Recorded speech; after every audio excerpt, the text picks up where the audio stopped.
Suspense night only on SD entertainment YouTube channel.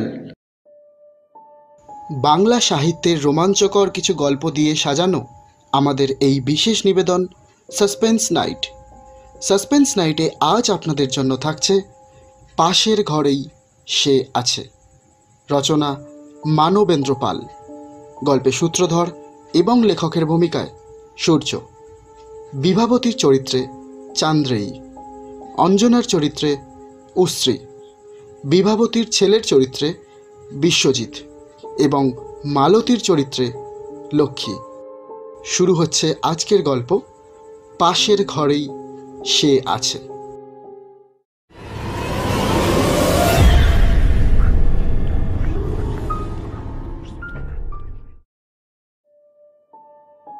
বেশ অনেক বছর আগের কথা। কাগজে একটা খবর বেরিয়েছিল, একজন খুনি পুলিশের চোখে ধুলো দিয়ে এই কলকাতাতেই লুকিয়ে আছে। পুলিশ তদন্ত করে এই পর্যন্ত বুঝতে পেরেছিল খুনিটা উত্তর কলকাতার কোথাও কোনো বাড়িতে ছদ্মবেশে ডেরা গেড়ে আছে। লোকটার ছবিও ছাপা হয়েছিল। কাগজে বলা হয়েছিল কেউ যদি লোকটির সন্ধান দিতে পারে তাহলে তাকে সরকার থেকে পুরস্কৃত করা হবে।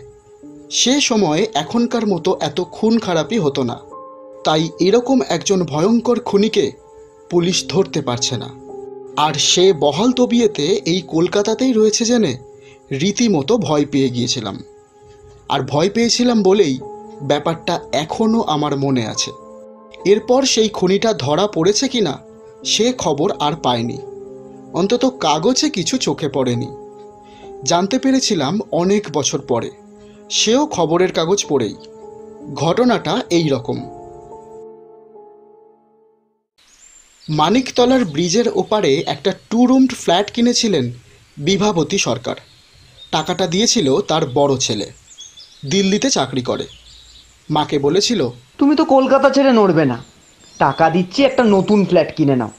রিটায়ার করে তো কলকাতাতেই তোমার কাছে গিয়ে আমাদের থাকতে হবে। সেই মতো বিভাবতী ফ্ল্যাটটি কিনলেন। ফ্ল্যাটটি একটা পুরনো ভাঙা বাড়ি আর খানিকটা জলা জায়গার ওপর তৈরি। এই সময় এইসব অঞ্চলে বাড়ি ঘর কমই ছিল। যে বাড়ি ভেঙে এই ফ্ল্যাটটা হয়েছিল সেটা ছিল কোনো এক বাঘা জমিদারদের।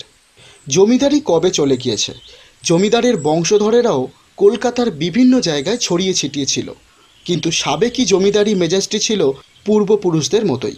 সে আমলের পুরনো বাড়ি জমিদার পুত্রদের পছন্দ হচ্ছিল না, তাই সেটাকে ফেলে রেখে দিয়েছিল। মাঝে মধ্যে 2-1 ঘর ভাড়াটে আসতো, আবার চলে যেত। সামান্য টাকা, তাই জমিদার পুত্রদের মন ভরত না। তারা ঠিক করলো এই বাড়িটা বেচে দেবে। সেজন্য নতুন ভাড়াটেও আর বসালো না, কেননা ভাড়াটে শুধু বাড়ি কিনতে কেউ চাইবে না। তারপর কত হাত বদল হয়ে এখন সেই বাড়িটাই হয়ে দাঁড়িয়েছে একটা হাল ফ্যাশনের নতুন ফ্ল্যাট বাড়ি।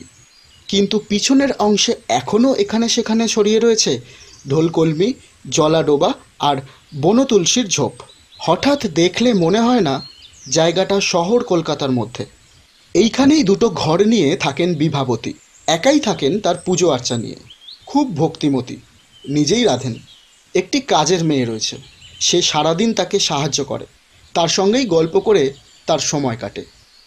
সবই ভালো, তবু কোথায় যেন একটা অস্বস্তি। বিভাবতী এমন কিছু প্রমাণ পেয়েছিলেন যাতে তিনি বুঝেছিলেন বাড়িটায় কিছু দোষ আছে, বিশেষ করে উত্তর দিকের ঘরটায়। তার অসাধারণ মনের জোর আর সাহস ছিল, তাই তিনি রাতে একাই থাকতে পারতেন। না থেকেই বা উপায় কি?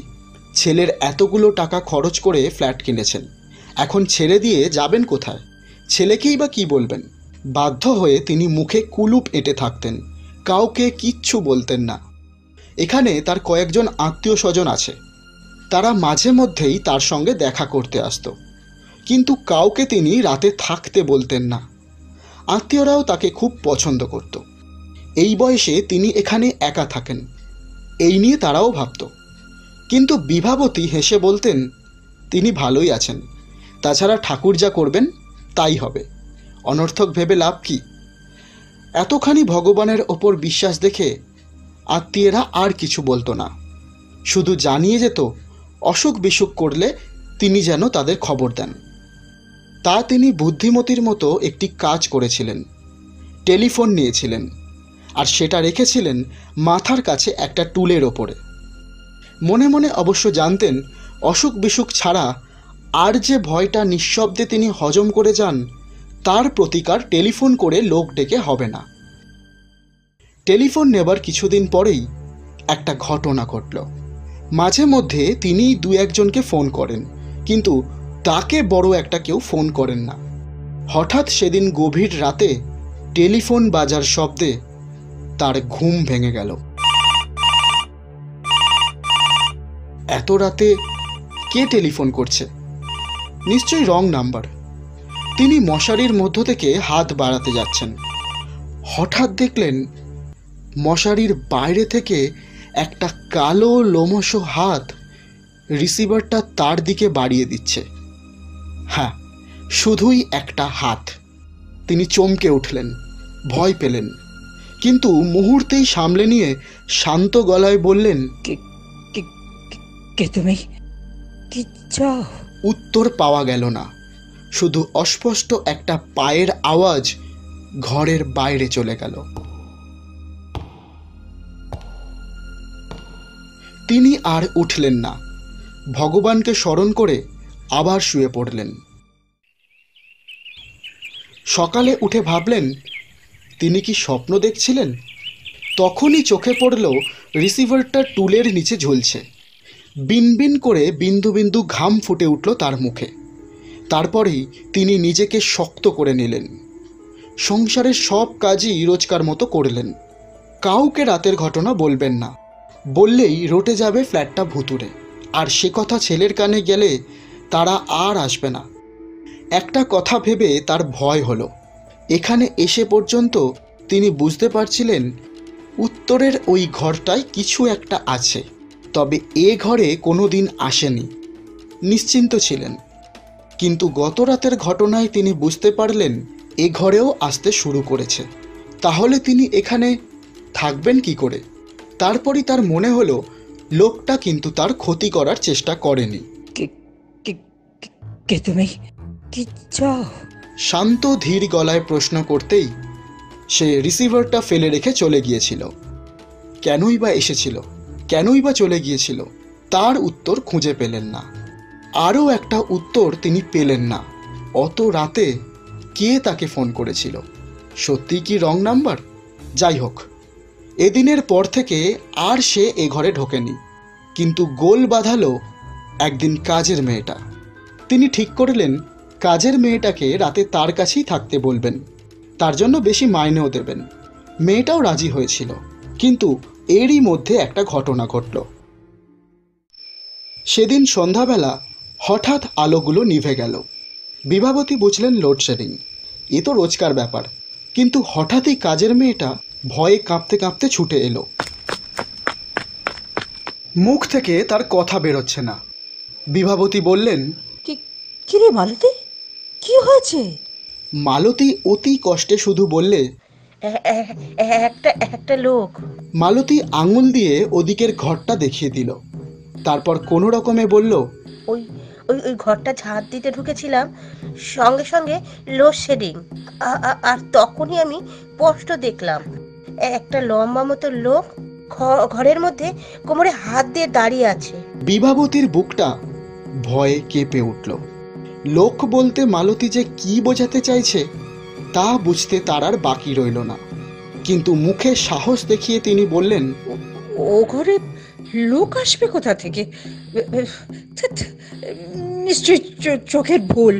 মালতী যতই বোঝাতে চায় চোখের ভুল নয়, বিভাবতী ততই বলেন, না, চোখের ভুল। মালতী চুপ করে আছে দেখে তিনি আরও জোর দিয়ে বললেন, আমি এতদিন আছি, কই কোনোদিন তো কিছু দেখিনি। মিথ্যে কথাই বলতে হয়েছিল বিভাবতীকে। কিছু না দেখলেও ওই বন্ধ ঘরে মানুষের চলাফেরার শব্দ তিনি শুনেছিলেন, এক আধবার নয়, বারবার। বাধ্য হয়েই এই মিথ্যেটুকু বলতে হয়েছিল। না বললে মালতী আর এ বাড়িতে কাজ করত না। শেষ পর্যন্ত মালতী থাকলো, তবে সন্ধ্যা হবার আগেই চলে যেত। তখন থেকে বিভাবতী সারা রাত একা মুখ বুজে। আর পাশের তালাবন্ধ ঘরটায় মূর্তিমান আতঙ্ক। সেদিনও তার নিস্তব্ধ ঘরটাকে সচকিত করে টেলিফোনটা বেজে উঠল, তবে গভীর রাতে নয়, সন্ধ্যের একটু পরে। চমকে উঠলেন বিভাবতী। কোনো রকমে তুলে নিলেন রিসিভারটা। হ্যালো, দিল্লি থেকে? ও বৌমা! খুশিতে তার কণ্ঠস্বর আটকে যাচ্ছিল। হ্যাঁ, আছি, একরকম ভালোই আছি।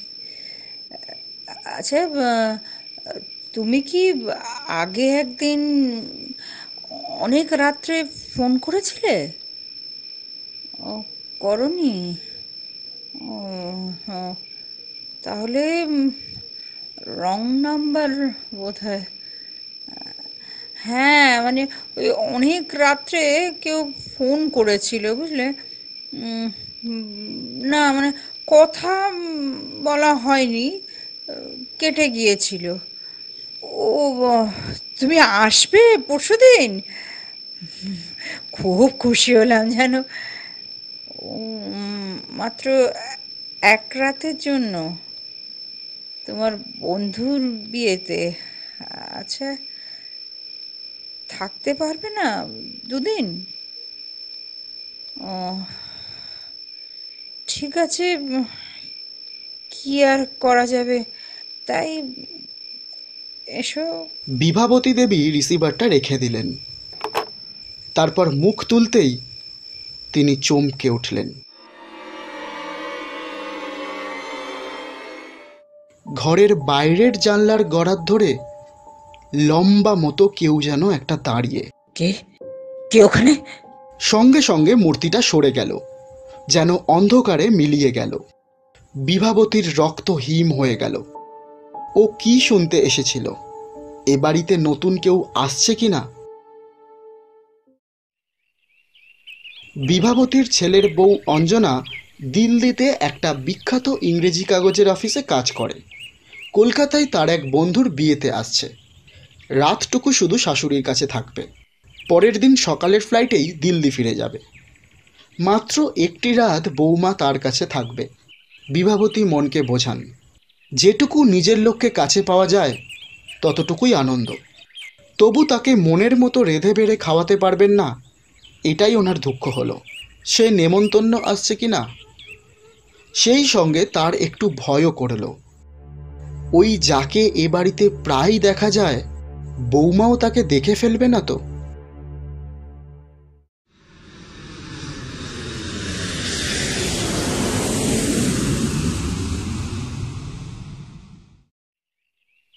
সেদিন দুপুরবেলাতেই অঞ্জনা হাসতে হাসতে এলো। সারা দুপুর বিভাবতীর পাশে শুয়ে কতই না গল্প করল। বিকেলের দিকে বেরিয়ে গেল কিছু কেনাকাটা করতে, বলে গেল সন্ধ্যার আগেই ফিরবে। ঠিক সন্ধেবেলাতেই ফিরল অঞ্জনা। ফুটপাত থেকে কয়েক ধাপ সিঁড়ি, তারপরেই ঢোকার দরজা।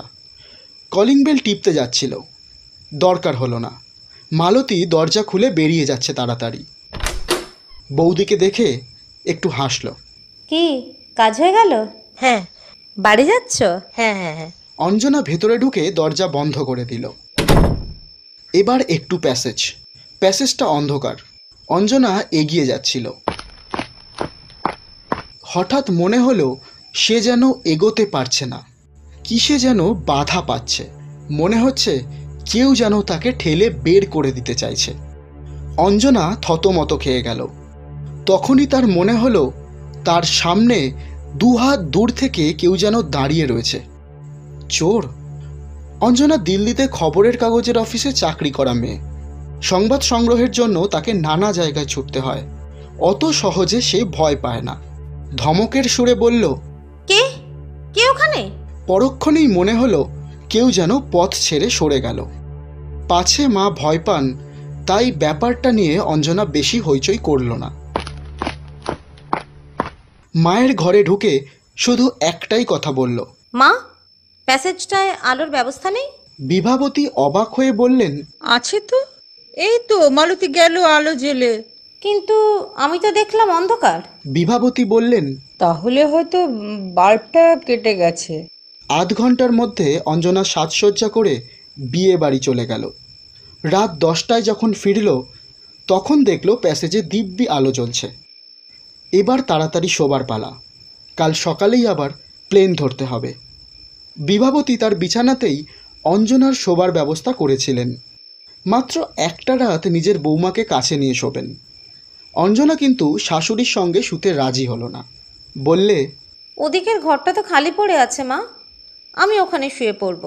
বিভাবতীর মুখটা ভয়ে শুকিয়ে গেল। তিনি অনেক করে বোঝালেন, বললেন, ও ঘরটা ব্যবহার করা হয় না, পরিষ্কার করা নেই, কি দরকার? একটা রাত তো একটু কষ্ট করে না হয় আমার কাছে শুলে। অঞ্জনা ভাবল শাশুড়ি বোধহয় ঘরে বিছনা পাতা মশারি টাঙানো এসব হাঙ্গামার জন্যই বলছেন। তাই বলল, ও আপনি কিছু ভাববেন না, আমি সব ঠিক করে নিচ্ছি। বলে উত্তর দিকের ঘরটায় গিয়ে ঝাটপাট দিয়ে বিছানা পেতে নিল। নিরুপায় বিভাবতী কি আর করেন, শুধু বললেন, ভয়টা পেলে আমার ডেকো। হ্যাঁ, অঞ্জনা হেসে বলল, কিসের ভয়? ভূতের? ভূত কথাটা হঠাৎই তার মুখ থেকে বেরিয়ে গেল। কি আর করেন, বিভাবতী এক ফাঁকে তার গলার রুদ্রাক্ষের মালাটা অঞ্জনার বালিশের নিচে রেখে দিয়ে এলেন। মনে মনে প্রার্থনা করলেন, ঠাকুর বৌমাকে রক্ষা করো। খুব ক্লান্ত ছিল অঞ্জনা, তাই হাত পা ছড়িয়ে আরাম করে শোয়া মাত্রই ঘুম চলে এলো। তখনও সে জানতো না কি ভয়ঙ্কর ঘটনা ঘটতে যাচ্ছে। অনেক রাত্রে আচমকা তার ঘুম ভেঙে গেল।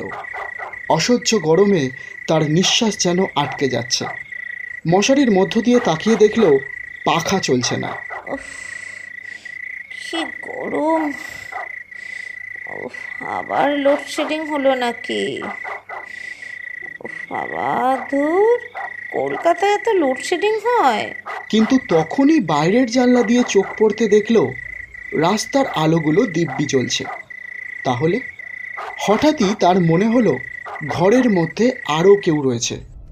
চমকে তাকাতেই দেখল তার বিছানা থেকে মাত্র হাত পাঁচেক দূরে লম্বা মতো একটা লোক কোমরে হাত দিয়ে দাঁড়িয়ে আছে এবং তার দৃষ্টি বেশ ভয়ঙ্কর। একই রকম একটা আবছা চেহারা সে সন্ধেবেলা বাড়ি ঢোকার সময় দেখেছিল, তখন মুখ দেখতে পায়নি। ধড়মড় করে উঠে বসল অঞ্জনা, কিন্তু পারল না। মনে হলো তার সমস্ত শরীর যেন অবশ হয়ে গেছে। কি করবে ভাবছে। দেখল লোকটা এক পা করে তার দিকেই এগিয়ে আসছে।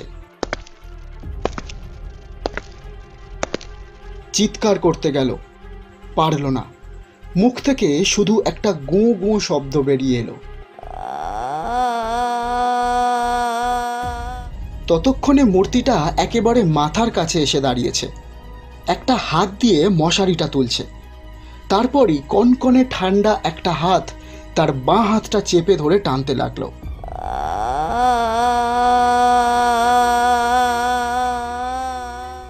এই একটা শব্দই অঞ্জনার মুখ থেকে বেরিয়ে এলো।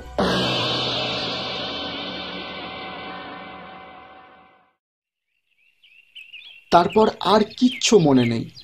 ঘুম ভাঙল অনেক বেলায়, শাশুড়ির ডাকাডাকিতে।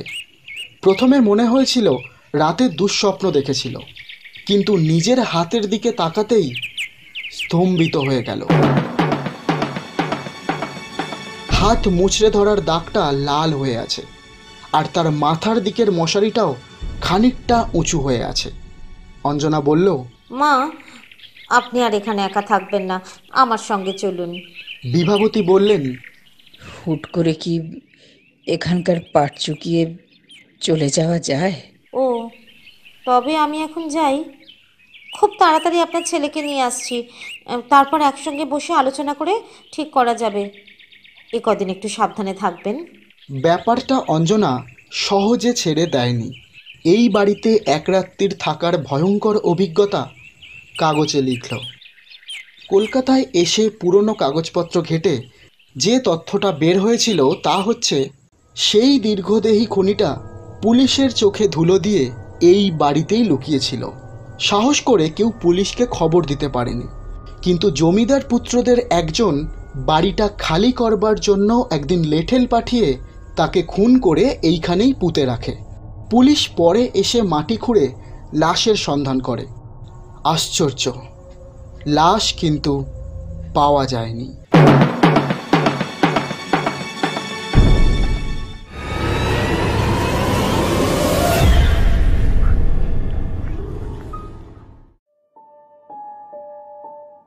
এতক্ষণ শুনছিলেন পাশের ঘরেই সে আছে, রচনা মানবেন্দ্র পাল, আবহ সঙ্গীত, স্পেশাল এফেক্টস এবং সমগ্র পরিকল্পনায় সূর্য। ফিরব আগামী রবিবার ঠিক রাত 10টায় সাসপেন্স নাইটকে সঙ্গে নিয়ে। ততক্ষণের জন্য ভালো থাকুন, সুস্থ থাকুন আর শুনতে থাকুন সাসপেন্স নাইট।